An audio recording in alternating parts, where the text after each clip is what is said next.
At 9 points, nobody wins, nobody loses. Yeah. So is a tie like kissing your sister? Now, if you happen to be on the side of the Texans in that ball game, you caught a miracle. Yes. And if you were already counting your money, you were standing in line at the window going, 2,000 on the Chiefs. You feel like a fucking asshole. Sportsbook managers looking at it and you go, we're giving everybody their money back who had it at 9. But the call was justified. So you take all of the risk out of that play if you're Andy Reid. You had it at 8.5. You're feeling pretty good. Chiefs, are they vulnerable? Maybe. Or are they getting such favorable officiating? Yes. Lubie, that it's to the point where there should be some kind of an investigation launched. I don't know. Is this a Taylor Swift conspiracy type of thing? We'll probably hear more about that at the inauguration today. You know what? I fucking had the Texans on the money line. Exactly. See, now that would maybe endear me to the idea that emboldened me that maybe the next 4 years wouldn't be so rough. I always liked it when Barack Obama was doing brackets, although he was a cock-eating motherfucker. He was horrendous at it. With all the favorites. Okay. Hey, Michelle, does this guy pick anything but favorites? The time. Wake up with Defo, joined by Lubie. Welcome to the Defo Show.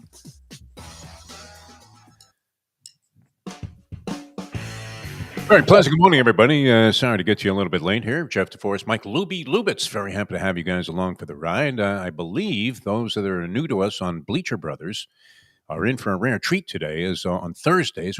We like to lighten things up, even though there's a lot of stuff in the sporting world. Never mind the sporting world. There's other stuff. I had a knock on my door this morning, and I hid under the bed immediately. Okay. Yeah, exactly. People are looking at me like, dude, you're a white guy. I'm like, I don't put it past anything for anyone anymore. My goodness.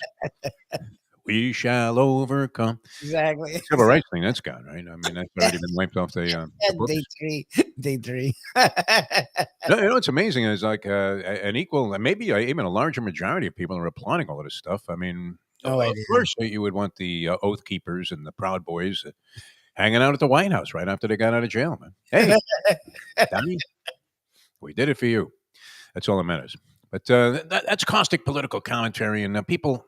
Are we just driving people away by even getting into that? Maybe so. But it doesn't matter. I mean, whatever you believe is okay with me. I'm at that point in my life. I was out there protesting in the late 60s, early 70s. Like I said, I mean, we thought we got Richard Nixon, I mean, essentially to resign from the presidency for some of his hideous bullshit that he was doing.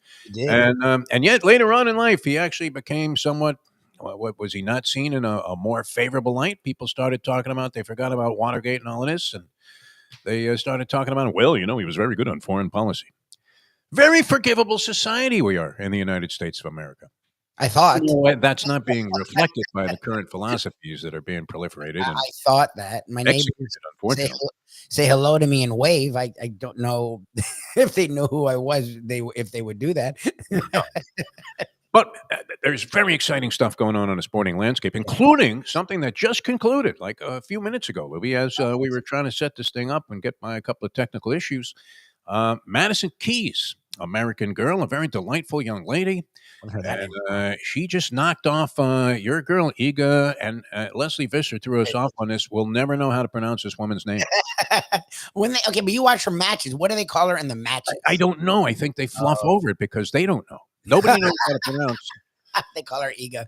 A young Polish woman who was a longtime number one in the world, and she's still a young woman too. I mean, it's not like she's some old gazer that's been around. It's Iga, and I'm going to go with Swiatek, because you have the Swiatek. If anybody knows how to, I don't know is there a phonetic spelling somewhere of how to pronounce her name? There should be. No one's corrected us but her. Mr. Mom was the only one that's told us how to say the goddamn name. And no one said it. And I love her with all my heart. No one's said it that way. I have never heard a stickler for detail. You know that, Lubie. Yeah, she's the one that still makes us say Cutter. Yeah. Even though people are really weird about that country's name. Like, so I don't degrade her in any way. I just know I've never heard anyone else say the name that way. No, me either. I mean, I was fine with Swiatek. Yeah. All right, so maybe that was way off. I mean, that's kind of like the Brooklyn pronunciation of the woman's name. And there were plenty of Polish people in Brooklyn also. I mean, my mother was essentially from I mean, nobody can really determine where this was. Danzig was considered Germany. It's a city. It was called the Free City of Danzig. And it sat, I guess, between Germany and Poland. So many people considered it a Polish city. Many people considered it back then, before World War II.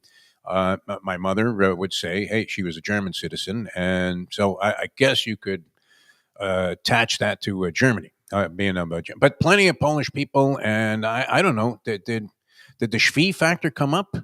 SWI, is that a Schwie in Polish? Yeah, well, if you see SW, Sounds more Yiddish than Polish, which could be too. Yiddish is like a amalgamation of German and a Yeah. few other languages from Eastern Europe, Russian. But yes, SWI. If you're in America, it's Swiatek. But over there, like VODKA is vodka, right? Over there, how do they pronounce it? Vodka. Like the W. So it goes back and forth. The W is more like a V. Like Swiatek makes sense. The N's the thing I don't understand. It's all Leslie Visser's fault, though, Libby. You know this. We were fine. We didn't mind looking like bozos. Were there really people out there cringing, going, "Oh, are these assholes? They don't know what they're talking about. It's Swiatek." I don't think people were getting upset about that, were they, Louis? If we were referring, you knew who we were talking about. Iga, she's got the cap and the whole thing, and she plays great tennis. A great ground stroke artist, strategist. Not the biggest serve in the world, but always going to be a menace. Anyway, they just played a tennis bloodbath, Libby. Madison Keys, who I think it's almost impossible not to like her. This Danielle Collins has become kind of a villain, almost a Money Mayweather type. And she had a great season last year, another American. Was supposed to retire. She was actually in the Australian Open, and she was like mooning the crowd at some point, essentially saying to the crowd, "Kiss my ass," because they were against her at the time. So, she's not seen in an extremely positive light right now. In fact, asked the aforementioned Leslie Visser what she thinks of Danielle Collins. Leslie would never say, "I think she's an asshole," but essentially you get the impression that she's not particularly enamored with the behavior of Danielle Collins. So, and Collins was like, really, I don't know. I mean, if you were being booed, we don't experience. Have you been booed at any time in your lifetime? Oh, no. We've been some of those corporate meetings they used to have for iHeart when they would go, "Okay, we have Defo's producer, Mike Lubie Lubitz." Never been booed. I can honestly, I've been criticized my entire life, especially. Oh, yes. You've been bullied. Bullied. I mean, I don't use that word, but maybe it was bullying. But no one's booed me. Boo! Get out of here! I was booed a couple of times that I can remember. Really? It didn't really bother me that much, although I am very sensitive about this sort of thing. Everybody, I mean, would you not rather hear flattering things about yourself? Oh, yeah, that guy, he's great, man. I listen to him all the time. Yep. Watch all of his streaming shows. I tell you what, it's really fantastic. That's a lot better than, and I was thinking about this because one of the things I wanted to get into was heat culture today and where that's at. This Madison Keys, a great story there. She loses the first set. Nobody can hold serve. Swiatek is dismembering Madison Keys, who's a reasonably effective server. I don't know. She's not bombing the ball in there. It's not like she's Martina back in the day, but she's a very, very competent and effective server. And Swiatek is just dissecting her. I mean, they're like hitting nothing but rockets back, howitzers. They're measuring. They keep going on the jugs gun. Oh, look at that, 192 miles an hour. Right? I guess they do it in kilometers, which thank God we never converted to the metric system. Who the fuck can understand that? The rest of the world. When they were doing it in ballparks? Well, that one looks. Imagine John Sterling, the confusion that would create for him if Yankee Stadium had instead of 297 down the right field line, it was in centimeters or meters. That would have been as confusing. Anyway, a pop fly. Oh no, it's out of here. They cleared the 20 centimeter mark. No, I'm glad they never made that conversion. But nonetheless, I mean, if you were watching this thing, I mean, she's being, as I said, just absolutely pasted in the first set, and yet she's hanging in there. And that set goes to like 7-5.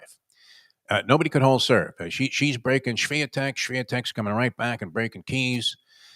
She comes back and hammers her Swiatek in the second set. Madison Keys does, and wins that. And now it sets up the third set where it ends up going to, and this is good because I'll never forget watching this over the course of about 3 or 4 days, however long it took, Libby, when Wimbledon did not use tiebreakers. to decide, and this was common if you were playing recreational tennis at the time, where you had to win by 2 games to win any set. So, in other words, if the set was 6-6, you were not going to a tiebreaker, but you had to win by 2. And then there was a match that I think finally, I mean, this is a sad parallel to make, but when Duke Koo Kim was knocked out and subsequently died in his bout with Boom Boom Mancini on national television, the boxing people who had been considering this for a while, shortening the length of bouts, championship bouts, from 15 rounds down to 12, that convinced them that was it, right? That was that moment where you said, okay, we're not doing this anymore. And Wimbledon, they had John Isner. You remember long, tall John Isner? Yes. American. I mean, he was for a while maybe the top American, which unfortunately his serve was so dynamic that he never lost a service game, and every one of his sets went to tiebreakers. Just about. I would imagine. Is that possible? And in John Isner's career, well, probably not, because in early rounds of tournaments, he was likely annihilating some of the lesser competitive opponents that he was facing. But then as he got in there against the heavyweights, and he was around in the big time era of the Big Four, and so it wasn't easy to break through and be a champion consistently unless you dodged the Australian Open and were playing a small tournament in San Juan. But Isner ended up in a match with Nicholas Mahut, and the final in the 5th set at Wimbledon was 70 games to 68, Libby. The match took 11 hours, 70 games. Think about this. They played 70 games to 68 to decide the final set. How many sets is that, actually? That's like the equivalent of playing another 11 sets. You imagine? So they actually had this match. And finally, the people at Wimbledon, these stuffy old buffoons, I mean, look, they were still, I bet they're still schlepping the queen around, waiting to put her body in the ground, no? These guys that are just obsessed and possessed by tradition. Is it always a good thing, Lubie? That would be the question. Because they wouldn't let go of this thing that they were going to decide Wimbledon matches. This was Wimbledon, man. Every blade of grass is worthy of, being individually watered and manicured by the people there at the English, club. What is it called? The Wimbledon. Is it Wimbledon? The Wimbledon Tennis Club? Whatever it is.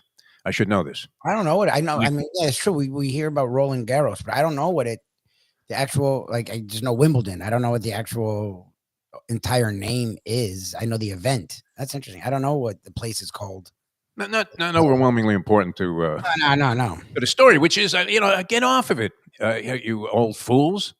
Move on. So they finally decided that they weren't going to torture players anymore with that kind of ridiculous way of deciding a match, and they eventually put in tiebreakers. But in the deciding set in these slam events, Louis, they go to a 10-point tiebreaker. That may be the case at other tournaments as well. Not all, I don't think, but I believe in a deciding set, if it goes to a tiebreaker, is it more often than not they play the 10-point tiebreaker to decide the match. So Madison Keys, up and down, back and forth, a lot of breaks even in the third and final set to get to 6-6. And then she ultimately prevails over Swiatek by a 10-8 margin. Very exciting. I saw a little of that match, and it was wild because you don't expect to see that level of inconsistency, especially when either of those young ladies is serving. So she ends up now in the final against the monstrous Arina Sabalenka, who just destroyed her best friend, Paula Badosa, in the match prior to that. And then you have other good stuff happening there in that tournament, because you got the Joker. Can he do the impossible, Lubie? To dream the impossible dream. If the Joker wins the Australian Open for an 11th time at the age of 37, after incurring knee injuries, it turned out it wasn't a knee that was bothering him in that match with Alcaraz. He had slight groin pull problems. So, I mean, and have you ever tried running back and forth like a maniac? Oh, no, you can't. I can't even get out of fucking bed with a groin. No, your groin bothering you, hamstring, like, nah. I mean, you can fight through it, but it's not fun, and you're not going to be the same. That's for damn sure. And you're playing an animal on the other side. I mean, a guy that's going to make you run all day long. He's going to make you dig for every ball. Impossible shots that he couldn't dream of returning are coming and firing back at you while you're standing there at their net. They're whizzing by you. It's incredible. So we have Joker. If he wins this, I don't know. Is he already like the greatest of all time? Do we concede him that? If you do the, This would cement it. I mean, this would be like Jordan winning a title with the Wizards, I think. No? If you do the thing, no, I mean, Jordan was winning titles. If you do the thing where you're like, okay, he's won the most things, like a lot of people will do with Russell and call him the greatest winner. People are, when people were calling Federer the best ever, it was hard for me who watched Sampras say Federer was the best ever because it felt like Sampras dominated on a level. But Federer made it look so effortless. And that's what people Sampras would say. Was puking, and he was bent over like Gail Monfils virtually every match. Federer was pretty the way he played, and he had a Nadal, and he still. So that's the thing. Then you look at Nadal, right? Nadal was gutsy, and he had injuries, but he fought through, and then he had more. And he had all those weird mannerisms. That I mean, he was almost. It was almost like watching you play tennis. I think the three. I think it's going to come down to the three of those, and people will do what they do. The Lavers and the Sampras of the world will get their mention, but it'll come down to those three: Nadal, Federer. I think Federer. Most people are going to just go with him because when the three of them were there and they all were healthy, it seemed like he always was a metronome, and then the other two tried to catch him. Did you ever see a bead of sweat on this guy? Oh no, he was very 12 degrees. Yeah, Australian Open. He's in a 5-setter with Nadal, and not even a bead of sweat. He looked like he could walk off that under the cover of GQ magazine. It was amazing. All right, we want to get into the trivia challenge. I was going to get into this heat culture thing. Maybe we can do a little bit of that after a little bit of that after because what happened, man? I mean, look, it's not that you don't. It's what I'm trying to explain to Jack. Like, yes, the stars make an organization, but this wasn't just one star. The Heat have literally had 4 different generations of stars. Like, that's the culture. Is that no matter who is there, they don't let them take over. And we're in a generation where Shaq was trying to take over and Riley shipped him out. Shaq at least was bad behind closed doors, but Shaq was bad behind closed doors.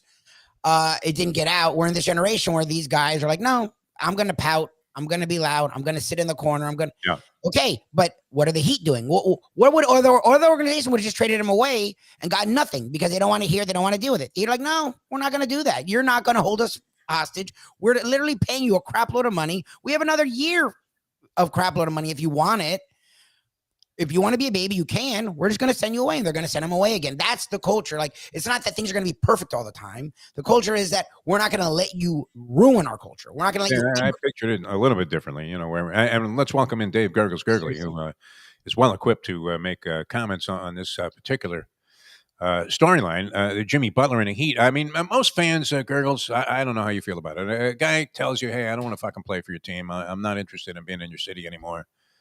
Okay. See you later. I mean, thanks for whatever you did. And I'm not going to sit there and grouse about it because, look, if you handed either one of us $50 million a year to play basketball, I'd probably just go ahead and say, well, I owe you that much. I'll at least play. And if you want to deal me away, that's fine. We've spent our entire lives professionally being disrespected by ownership and management. Try working at 940 Wins all those years. Yeah. Are you going to put those 2 guys on Saturday every week?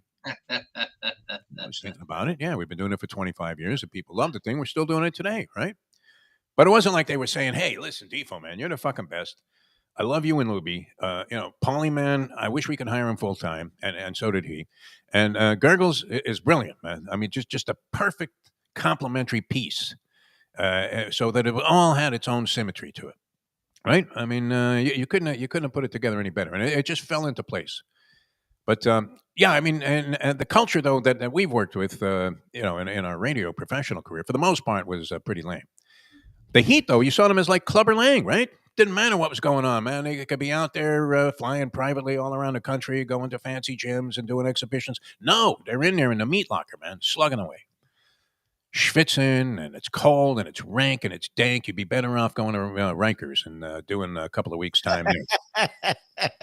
Dedicated. That's what it's all about.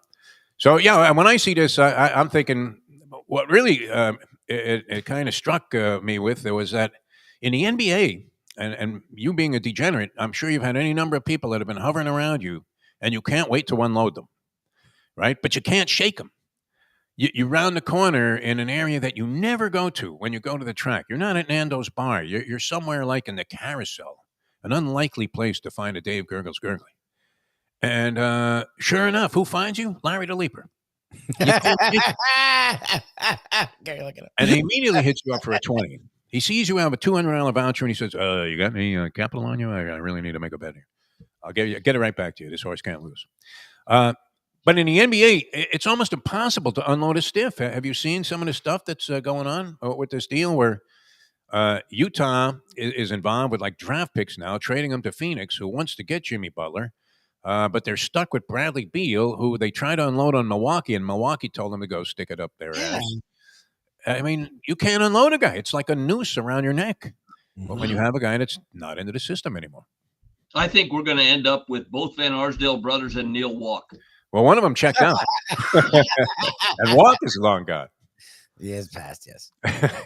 From the grave. But I was listening to Lubie talk about how they pronounce vodka. Yeah. Vodka. Yeah. See, I found out in the NBA, ASK is pronounced axe.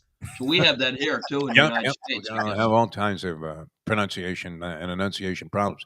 All right, we're going to do the trivia challenge here in just a minute. You can dial us up if you want to play. And this is new to the Bleacher Brothers people. We welcome in a new audience for their maiden voyage here with the trivia challenge. We do give away a prize. In homage to the mayor of Philadelphia, I corrected the spelling on my Eagles shirt. I can't see it. EEGSLES, Eagles. What's that thing? What did I miss? I missed that. Thank you, Cheryl Lee Parker. Wow. Do you get to this point, Gurggles? You're not. Well, you're almost in the same category here, maybe a year behind me. Where the minute I was thinking about Googling a name that I was blanking on, which in this case was Paul McKeskey, I had to get it out there before I forgot it again. But second you hit the keys, I don't know that you can Google that. Who had the hairiest back in the history of professional basketball? I guarantee you, if you could Google that, McKeskey would come up.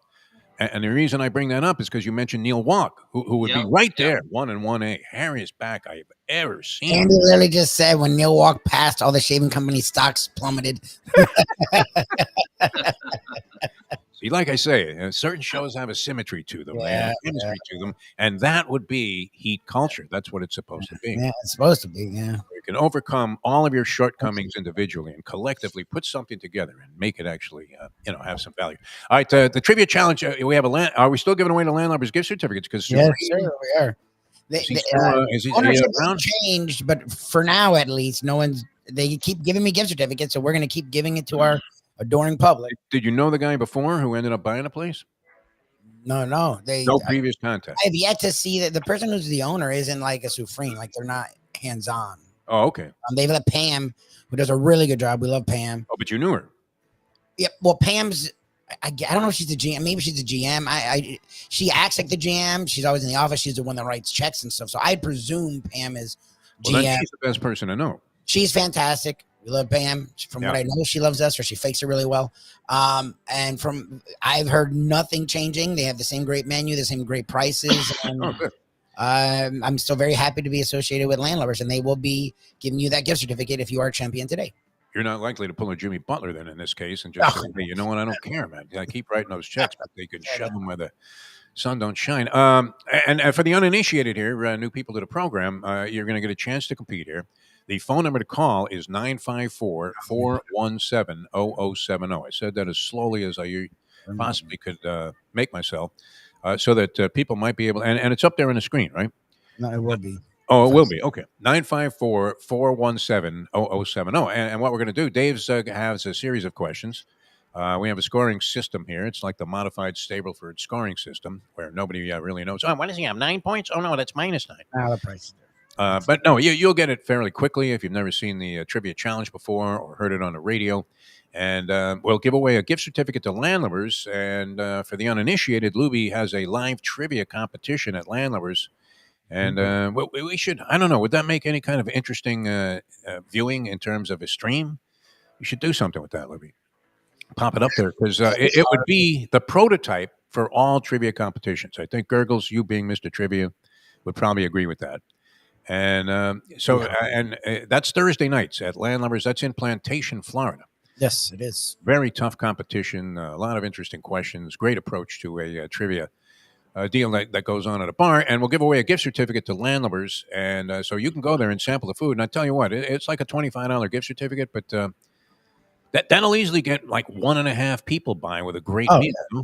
Yeah, 2 people can eat, or if you want to drink, you could definitely have a drink and food for $25. If you're in there, I mean, I'm considering that most of the viewers and listeners to our programs over the years have been loners, Lubie, largely. People who live in some form of isolation. I've met a lot of them, and they were great people, and they had families. But you're meeting a different sect, I guess. Everybody I meet is somebody that you want to shake, you know. Does the leaper always find you, Gurggles, at the trap? No, he knows better. He knows better. He just comes out right away. No. Gurggles isn't afraid either. I mean, he's kind of like this new ICE guy that is just raiding houses. He doesn't, spare anybody any gratuitous conversation. It's just like, get the fuck out of here, leaper. Gurggles is like the better version of me. These seats are taken. He starts saying that before he even comes through the door. All right, we're going to come back with the trivia challenge. I think you'll enjoy it. 954-417-0070 in a moment. Now that. The time. It's 8:38. Play the ponies in style at Champions, the outstanding simulcasting room at beautiful Hialeah Park. Yes, the grand old lady of thoroughbred racing has never been more vibrant, and you can wager on the races from the top tracks around the country while enjoying a cocktail at the Brass Rail Bar or any of the fine foods served throughout the facility. If poker is your game, you're covered in style, and you can play all your favorite Vegas-style games, including blackjack, craps, and roulette, in Hialeah Park's sizzling hot casino. Get a player's card when you walk through the door for all kinds of generous amenities, including our favorite, free play, when you come out to the ultimate casino and entertainment destination, Hialeah Park. These days, we're all looking for comfort anywhere we can find it. Thank goodness for Landlubbers Raw Bar and Grill in the Plantation, because they are making sure you are as comfortable as possible. First of all, they're not only open for delivery and pickup. All you have to do is go to landlubbersbarandgrill.com for both pickup and free delivery. You're going to have the best wings in the world. You're going to have a great burger. You're going to have their amazing soups. Again, Landlubbers, Raw Bar and Grill. It's nice and easy. Just go to landlubbersbarandgrill.com for both your pickup and free delivery. Thank goodness for Landlubbers for making you always feel right at home. Are you looking to buy your first home? Have you been turned down for a loan? Do you need to refinance or get money out of your home? Call Michael Kodsey, CEO of Choice Mortgage. He's been helping the South Florida community get mortgages for 30 years. Hi, this is Michael Kodsey, CEO of Choice Mortgage. We have the most competitive fixed rates in the market. Call me 24/7, 561-441-2730. And remember, I don't just work banking hours. To make the right choice for your home, call Choice Mortgage. Oh, Solo Volante will be coming late. Oh, Solo Volante, the Belmont's now 1.8 miles. The finish line is coming up quick. Luca Panici just switched the stick. The only way to get your morning started is with Defo, joined by Lubie, right here on the Defo Show. It was a Cinderella story. It really was. Our good friend Luca Panici, of course, part of the jockey colony at Gulfstream Park on a year-round basis, had himself a Belmont Stakes mount. And I don't know, did you put a little taste on that, Gurggles, just out of trying to have a good story? I think we bet him a little bit, but the other good news is the guy that hangs at Silk Spar, Doug Sayreville, who's like for his last 100. Fernando, when he retired, went to work for him as a hot walker. Yeah. And he's won with his last 2 horses that he put in. Oh, One wow. paid 40 and the other paid 9. That's great. Well, Nando fueled a lot of people with some juice that kept them going. Is he doing anything? All of a sudden, we're seeing surface in these. I don't know. I think maybe he saved some of the Tito's from the bar and just. I don't know. Well, remember, I mean, that cayenne pepper. What was yes. Horses? All of a sudden, they were winning. Cero, right? Cero, remember that? They revealed that and discovered that he was putting cayenne pepper on the genitals of these horses. God. And I do remember when a woman that was a little bit more advanced sexually than I was at the time smeared my balls with Tiger Balm. Oh, yeah. I had no idea what it was, and I soon discovered that it was not something that you want in that particular area, and I ran out of her house as fast as I could. She may have made a mistake. She might have been reaching for the jar of Tiger Woods instead of well, no, he wasn't even a known commodity then. I mean, this was a long time ago. All right, let's get into the game here because we want to get as many players in as we can. 954-417-0070. Gurggles fires off a series of questions. Whoever has the high point totals at the end of the game, the two people, we square them off like the college football playoff. And it's not voted on here. I mean, it's decided numerically and decisively by the scoring system that we have. So here we go. Here's our, in the honor of the Polyman, who you heard doing that wonderful version of the Luca Panici song. Here's Dave Gurggles Gergely and some Easy Baseball. I know where you need to begin here today, too, with a quote. No, stick with honoring this gentleman. This catcher turned broadcaster and humorist on how he found out his playing career was over, recalled it was spring training of 1968. I walked into the clubhouse and the manager said, "Hey, can't you read? No visitors allowed." Bob Euchre, Boris Becker, Sergeant Becker, or Sergeant Slaughter? The rest is soul. This guy was a huge part of our quote portfolio, Bob Euchre. All right, wow, okay, this is great because we initiate our Bleacher Brothers Trivia Challenge editions with Lenny the Chronic, the all-time winningest player in the history of the game. Lenny, how are you? Good morning, fellas.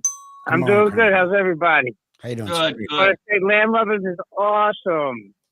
Everybody, Yeah, it is. And Mike, you'll be happy to know when I replaced you last week, we put the Chronics completely out of the money. Okay. Oh, nice. oh my God. Lenny trying to convert his gift certificates, which he has stacks of from winning this game, to the new Trump crypto. He'd be rich as hell if he did. Very wise move on your part, because at least there's something tangible going with the Landlubber's gift certificates. You're going to go eat. All right, you have 1 point, Lenny. You're in the game, and going for two. All right.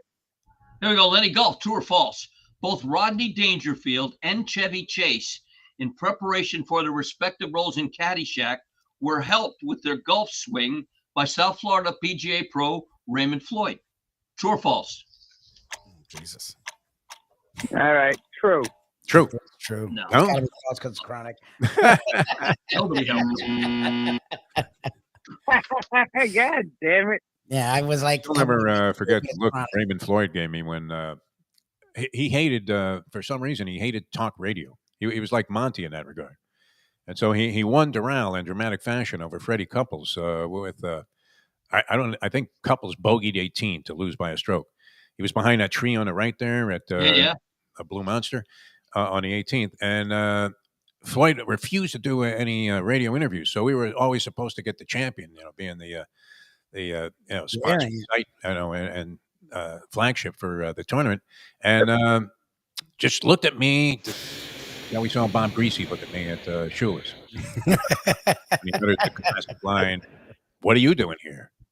So that was great. But no, Floyd was not particularly, and he wasn't a bad guy, though. I mean, you must have dealt with him many times because Shula, didn't he always play with Ray Floyd in those tournaments? Well, they were dear friends. As a matter of fact, Floyd introduced Coach Shula to his second wife. That's right. Yeah, but there were similarities in their approach. They were very close, but Floyd himself, not very nice. No. I'll let you verify that for me. All right, one going for four here, Lenny. 3-point question. All right, baseball, Lenny, let's take you back in history. On October 7th, 1969, the Cardinals traded Curt Flood and 3 other players to the Phillies. That's when Flood refused to report. For first baseman Dick Allen, pitcher Jerry Johnson, and Cookie Rojas, believe it or not. Which of the following was not involved on the Cardinals side of the trade? Wow. Tim McCarver, Byron Brown, Joe Horner, or Julian Javier? Wow. McCarver. McCarver? No, McCarver played for the Phillies. Right? He was good friends here. Julian Javier was not involved in that trade. Great second baseman. Not great, I mean, it's funny. Today, he would be a $40 million a year player, Julian Javier. Mm-hmm. But he was like a 265 hitter. He would come up a little bit better than that sometimes, but came through in a lot of good spots for the Cardinals back then. All right, 5-point question here, Lenny. I'll give you a chance at 6. All right, NFL, Lenny. The Seattle Seahawks who have been members in both the AFC and the NFC hold the distinction of appearing in both conference titles. In an NFC conference title game, they had a win over the Carolina Panthers, and the loss in the AFC conference game title came to Los Angeles Raiders, New York Jets, Denver Broncos, Miami Dolphins.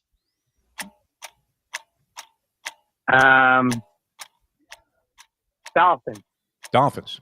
No, the LA Raiders, their first loss in the AFC title game was to the Los Angeles Raiders. My friend. All right, Chronic, thanks for playing a game. We may be coming back to you. It doesn't seem likely at this No point. soup for you, Lenny. You probably have some pretty good varieties there at Landlubbers also. So, and Lenny could buy them out for the year. I mean, if he wanted to. Would he? I'm surprised he didn't end up owning the place if Safrian was willing to sell. All right, you can dial us up, 954-417. You get the idea of the game if you haven't seen it before. It's probably still a little bit confusing, but you'll figure it out. It's not that tough. We came up with it, so how tough can it be? 954-417-0070. 954-417-0070. The Chronic fails to post a total worthy of being in the finals. Like I said, every now and then we get shut out. Have you gotten your flu shot yet? No, I never do. And well, mine worked like a charm. I went to Publix Monday, got my flu shot, and now I got the flu. Yes, it worked out perfect. Yeah, it always happens. It was pushing me in that direction, and every time I've gotten a flu shot, which was rare. I don't want to sound like Kennedy Jr. here, but I was going to say, don't go in that vein.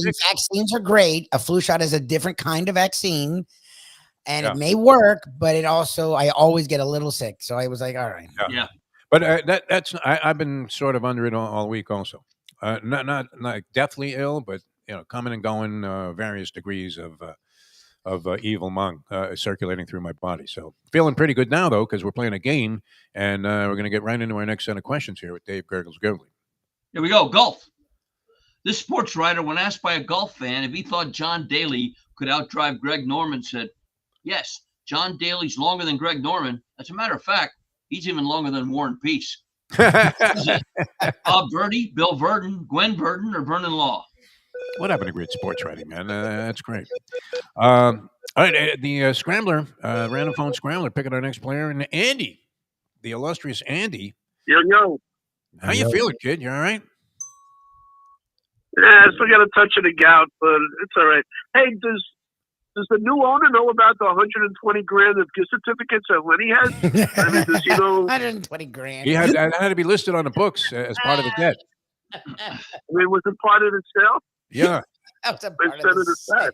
I mean, Andy, it hurt. Andy, you appreciated the new owner's a financial guy like you, and he's doing Lenny a reverse stock split 1 for 100. So they're now worth $2.50. I would think new ownership would have the right to say all previous gift certificates that were distributed by Mike Lubitz on the Trivia Challenge are now null and void. I mean, look, or he could have just given it to Trump. I think that was in one of those, presidential whatever that is that he was signing in on the first day there, executive orders. So Trump, I think, has nullified Lenny's gift certificates. But here we go. God. All right. 2 Did I bring him on before you even had the question? We haven't done true false. I gave him the question. Oh, you gave him the question. We haven't done true false. So now true or false? Because you guys both look stunned like Hate the Forest. No, we Right. was just finding the All question. right, true false. All right. True false, Andy. Football. Not to be outdone by game show host, NFL host Michael Strahan, $50,000 period, and Nate Burleson now on Hollywood Squares. Fox is working on a game show remake of The Dating Game to be hosted by none other than Gronk. True or false? Wow. That would be freaking great, but I'll go false. Has to be false. That's got to That be is false. false. All right. Very good. I mean, Gronk's not the A brightest. little far-fetched. Yeah, I thought maybe Brady in another type of quiz show there, since they badly want to get him out of the booth. Not that he's horrible, but I mean, he's not good. Brady, it's like, He's like, for a guy that it's just annoying. Like these guys that are so great should be good at it, but they're so scared to actually say real things that it's like annoying. Like, looks great. The guy looks good. And am I the only guy that doesn't like Greg Olson? Man, I don't like him either. I mean, I don't dislike him, but I'm not as enamored with him as he doesn't like him. Right. That's right. I'm okay with him. I think he's in the. I like him more than Brady, but he talks too much. Like he just Schlubbering. I think Brady's on the improve. I really do. He's getting better. He just doesn't. It's just annoying because he must have really cool stories and he never goes there. And it's like, dude. Yeah, I want to see, something about, when he's talking about one of these coaches. I mean, give me something. He probably had an experience with everybody. But Andy has an idea for a new announcer, and I actually want to hear this, even though I'm scared of where he's going to go. Yeah, if they combine Greg Olson and Tom Brady, you get Greg Brady. Not bad. Not bad. There you go. He'd be as good as any of most of these guys. All right. Here's your 3-point question, Andy. 3-point question. NFL, only 2 AFC teams have appeared in the championship game every decade since the 1970 merger. Wow. The Pittsburgh Steelers and Miami, Seattle, Kansas City, or Denver?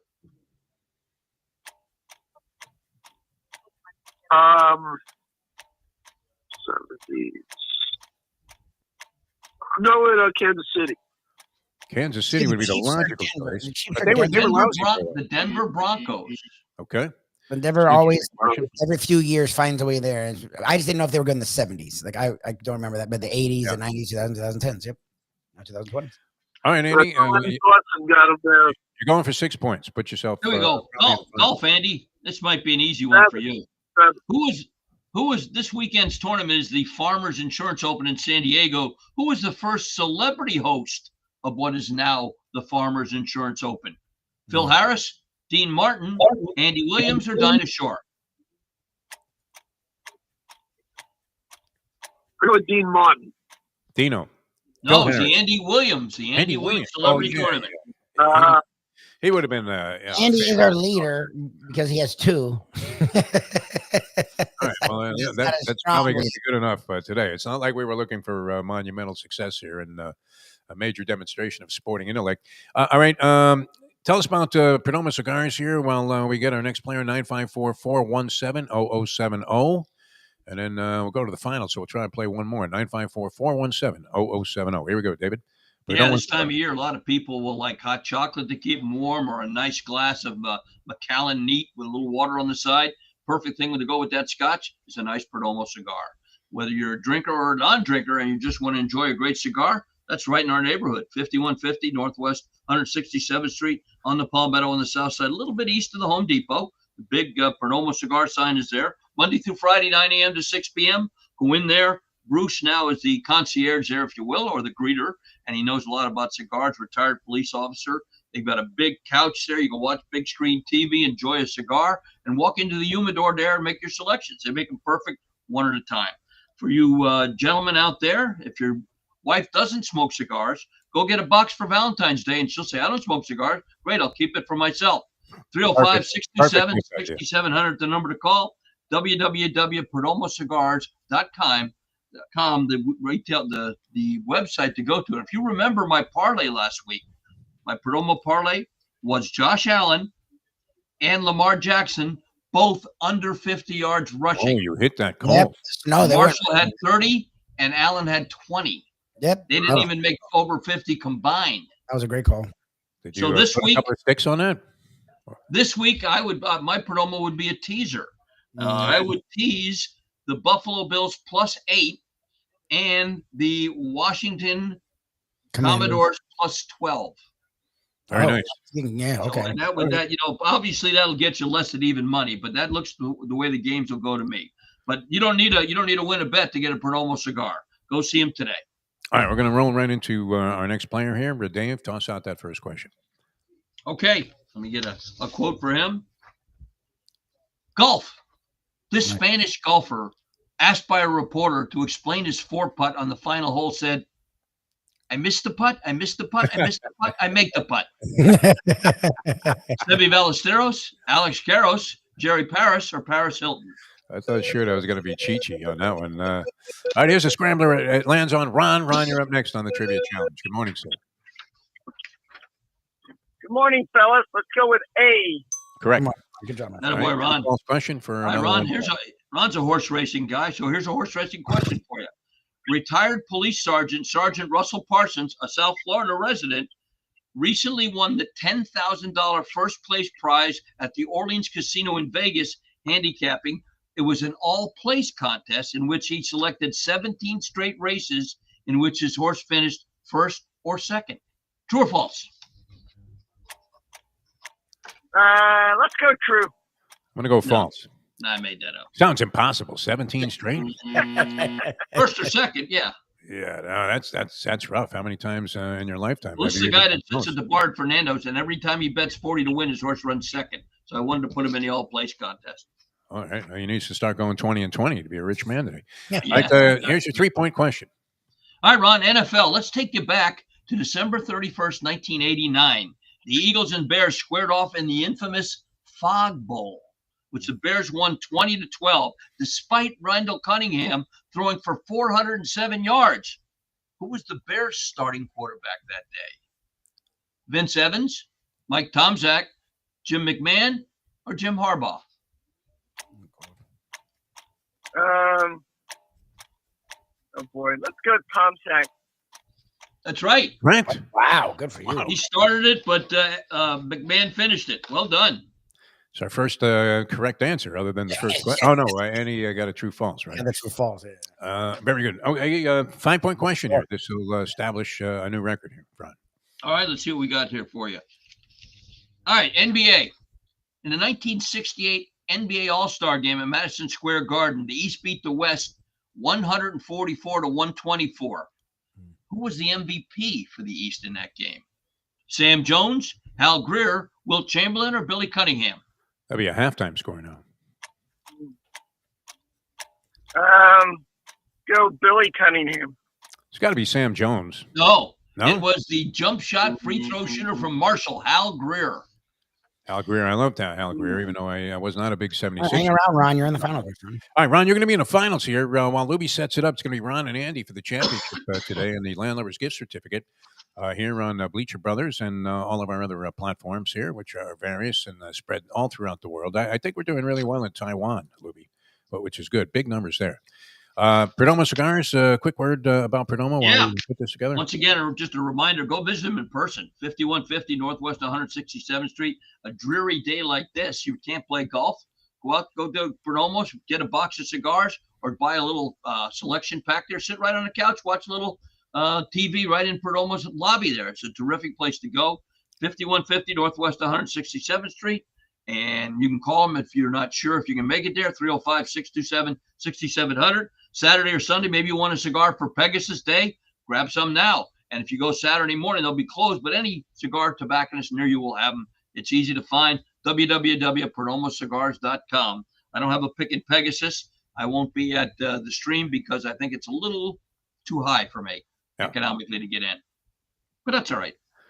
Oh, we love this. It offends your degenerate sensibilities to have to pay at this point even a penny to get into a track. Yeah. I mean, sometimes go out of town or whatever. I mean, back in the day, and it was free admission here, and you couldn't stand putting up $4 to get into the clubhouse at Turf Paradise to be among the other 3 farmers that were out there that day. They had nothing better to do than to lose their money. All right, we're ready for the finals here, and we have Ron and Andy. Dave's going to fire off a question. Call out your name if you want to answer right away. Nobody answers right away. We offer multiple choice. First person to call out his name gets first choice, and we go back and forth till we have a winner for the championship. This week's edition of the Trivia Challenge. Here's Dave Gurggles Gergely. All right, let's bring it from the past to the current. Congratulations to CC Sabathia, Billy Wagner, and Ichiro Suzuki. And this is a question about Ichiro Suzuki. In 2015, while playing for our own Marlins, he made his major league pitching debut versus Oh. Anybody? All right, here's multiple choice. Was that the Braves, the Mets, the Cubs, or the Phillies? Oh, God. Andy, I'll go with the Braves. Braves. No. Oh, incorrect. 3 left. Ron's using Lenny's strategy. Yep. Was that the Mets, the Cubs, or the Phillies? Let's go Phillies. Phillies. Yes. It's in a 7-2 loss. Who did Ichiro pitch? That's an home court. That's a Philly bias. Every answer is Phillies when it comes down to it.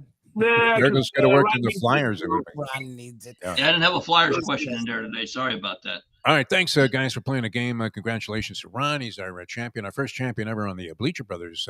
And Mike, I'll be there next week for you, right? Yes, you will. Yes, and I don't think I'll make it tonight. And by the way, just for you, she has her own microphone that didn't go into the speaker, and with a cord worked terrific compared to the other one. So you might want to mention that. Professor knows. Okay. Lubie with an equipment upgrade. Awesome. Yeah, it'd be great. He's all about that. All right. All right. Thanks, Dave. Dave Gurggles Gergely, ladies and gentlemen. That was the trivia challenge for today. Like a noose around your neck. You can't get rid of a stiff in the NBA. Doesn't matter how high profile. And to qualify Jimmy Butler as a stiff, I guess, if you're looking at what he's done, he's played, I think, in 25 games out of the 42. Oh, and he's being a baby. And like, what organization wants the this is the team playing. You can't show up for that. $50 million. Lie to yourself and be like, well, he'll be better with us. But I mean, like the Heat, like you're saying, the Heat are supposedly this organization that everyone gives their all for. So if he's demeaning the Heat, what would he do to Phoenix? I mean, I don't know. Look, I'm I'm coming around where it's like, if they'll give you Beal and picks, I may at this point it's like stupid, but I understand the Heat. It's like, look, we're paying this guy good money. We're not hurting him. We're not doing anything wrong. If he doesn't want to be here, that's fine. But we're not going to take nothing. We're not going to screw ourselves for 25 and 26. What the hell happened with this guy? I don't know. It's weird. He was a little bit of a strange cat before this. He was sort of one of those guys that, he wasn't a complete goofball like Kyrie Irving was, who, by the way, did this guy have some kind of epiphany, Kyrie Irving? I mean, you don't hear a lot of controversial stuff about him now. You hear nothing about Irving. Yeah. Plays well. I mean, Doncic has been out of there. Is that trade not looking as awful as it did? Trae Young for Luka Doncic on draft day? I mean, look, we've talked about it. Luka is a better player. Trae's not a scrub. Like, it's a very interesting trade because both teams got something. Luka still is the overall better player. Yeah. But the Hawks have always hovered around the playoffs. It's just Trae. Trae's a little bit more. But I mean, from an assist standpoint, he's far and away ahead of the league there. I mean, the guy's become Oscar fucking Robertson. He's a more unselfish player than they give him credit because he does chuck. That's why he does a lot of chucking. But that's why Ken and I said it wasn't always demeaning to call someone a chucker, because Trae Young is a chucker and he also is great at assists and he's also great at working the ball to other guys. So it doesn't automatically mean the worst thing ever. But the trade wasn't as bad as people want to make it. Luka's a better player, clearly, but it's not like Trae's been to a conference finals too. And every year they're sort of interesting. It's not like they're horrible every year. And right now they're actually decent. They're better. They have a better record than the Heat right now. And Trae Young's having a real good season by every highlight reel I see. I don't watch a lot of Hawks basketball. I've seen him a couple of times for brief periods of time during the games that they were playing. Yeah, I mean, he looks to be having maybe his best season. Is that possible? He was the kind of guy, though, I mean, with the chucking. But when a guy, he would take, and he would arbitrarily make one here or there, and you go, oh, my God, the guy made a 40-foot shot. Yeah, but then in general, you hate that guy. If you're even on his team, even if he makes a few, you're like, hey, really? Are you really going to do that? You got to be kidding me, man. 100%.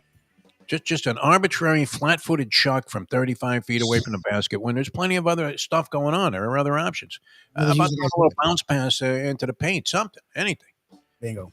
But he is leading the league by a wide margin in assists this year. So I was just thinking about it because Doncic has become a guy that is plagued by injuries now the last couple of years. Yeah. And as great as he is at leading the Dallas Mavericks, Trae Young having the season he's having might be the scale isn't totally balanced yet. From what looks like a really lopsided favorable deal for the Dallas Mavericks. They swapped draft picks essentially, and on draft day, and Doncic became the property of the Mavericks, and Trae Young went to the Hawks. But I mean, overall, maybe it's coming back to a little bit more balance. All right. And I want to have your man Bam Adebayo. He's part of the problem too, is he not? Not that he's ever a problem, but wow, he's just not producing like you thought he might. Khalil Ware is putting up better numbers than Bam, and that's not supposed to happen. Yeah, I mean, the guy's like 15 and 9 points and rebounds. Nothing sensational. He was doing that like in his rookie year. Give me a break. He should be a 20 and 12 guy, and he's never gotten there. Last year, the first half, he got close, and that's why he was an all-star. But then, as we saw, the second half, he fell off a cliff, and that has continued into this season where he's just not been – he's been like, he's still good defensively, he's still a leader, but he has not grown. He's gone backwards offensively. Where Hero took this big step, Bam took a step backwards. What was up with Hero? Was he injured the other night? I guess it's annoying because they should have won that game. And they went from being would have been the 5th seed to the 9th. Yeah. Just because and I get it, it's still early. Halfway through the season, they're exactly at the midway point. No, they're just past it. They played 42 games. Yeah. All right. We'll see you guys tomorrow. Thanks so much for being with us. It was a pleasure. For Dave Gurggles Gergely, Mike Lubie Lewitz, I'm Jeff DeForest. Thanks so much for watching. Catch you tomorrow. Degenerate Friday. We'll have the professor and a big board for the Bleacher Brothers people that found us here in the last couple of days. And it wasn't like we had like a huge publicity rollout. So we're just easing into this thing, and I think it's going to be good. We will feature the big board with the professor, which is a highlight segment of our week. All right. We'll see you next time as we leave you know that. The time. It's 9:07. Let's go to eat a damn snack. Look what they done.